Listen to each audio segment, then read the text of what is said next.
আসসালামু আলাইকুম পাগল বন্ধুরা, সবাইকে প্রবাসী বাসলাপার পক্ষ থেকে স্বাগতম।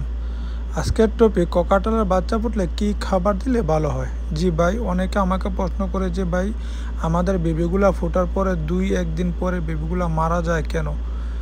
জি ভাই, আমি আপনাদেরকে বলবো, যদি আপনাদের বেবি ফুটে, যদি দেখেন যে হ্যাঁ আজকে বেবি ফুটছে, তাহলে কালকে থেকে আপনি তাদেরকে সামান্য সামান্য করে 1 ফোঁট দিতে পারেন। আমি আসলে যেভাবে দিই আমি এভাবে আপনাদেরকে সবসময় বলার চেষ্টা করি, বাকি এটা আপনাদের মর্জি।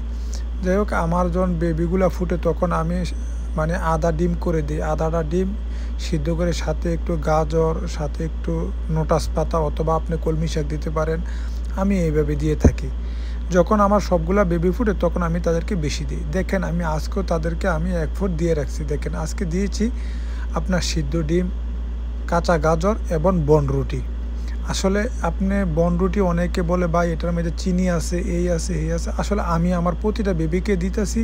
এখন আমার বেবিগুলো আপনারা দেখতে পারেন আলহামদুলিল্লাহ একদম হেলদি, এবং বাবা মা আবার ডিম দেওয়ার জন্য প্রস্তুত হয়ে যায়। আপনার 6টা বাচ্চা থাকলে, 5টা বাচ্চা থাকলে, 7টা বাচ্চা থাকলে আপনার এই দানাদার খাবার হয় না।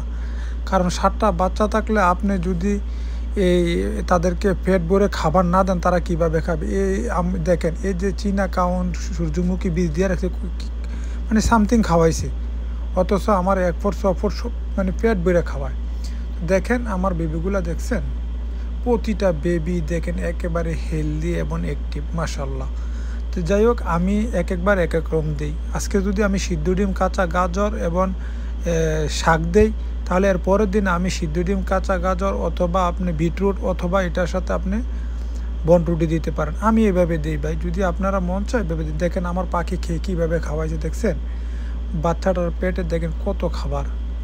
দেখছেন, আপনি যদি দেখেন দানাদার খাবার দেন তাহলে এটা সম্ভব না।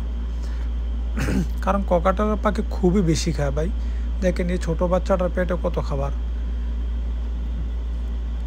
আমরা আরেকটা নেই, দেখেন এই বাচ্চাটা দেখছেন কোয়ালিটিটা, মাশাল্লাহ। তো যাই হোক, আমি যে খাবারগুলো দিই, আমি আপনারা যদি চান যে আপনার পাখি ভালো থাকুক, একবার বাচ্চাও ভালো থাকুক, তাহলে আপনারা 1 ফুট এবং 6 ফুট বেশি করে দেবেন। যত বেশি দিবেন তত মানে পাখির বাচ্চা খুবই ভালো থাকবে এবং নেক্সট ব্রিডিংয়ের জন্য আবার পাখি প্রস্তুত হয়ে যাবে। ইনশাল্লাহ আমার এই বেবিগুলা বের করে ফেলবে। বের করার পরে দেখবেন আমি কতদিন পরে আবার বক্স দিই, দেখবেন 1 মাসও লাগবে না, আমি 1 মাসের আগে আবার আমার পাখি ডিম দিয়ে দিবি ইনশাল্লাহ। যাই হোক, আপনারা যদি ভিডিওটি ভালো লাগে তাহলে একটা লাইক, একটা কমেন্ট করবেন আর একটা শেয়ার করে দিবেন। আসলে যখন নতুনদের উপকার হয়। আমাকে অনেকে ভাই মেসেজ করে যে ভাই আমাদের বাচ্চাদের মানে 2-3 দিন পরে মরে যায়, অথবা 4টা-5টা ডিম দেয়, 2টা একটা ফুডে। আসলে পাখির অ্যাক্টিভিটি কম, এই কারণে আপনার এরকম হয়। আপনার শুধু চীনা কাউন দিয়ে রাখেন, কলমি শাক মাঝে মধ্যে দিলে দেন, না দিলে নাই। ভাই ভালো একটু খাবার দেন, ইনশাল্লাহ ভালো রেজাল্ট পাবেন। ধন্যবাদ।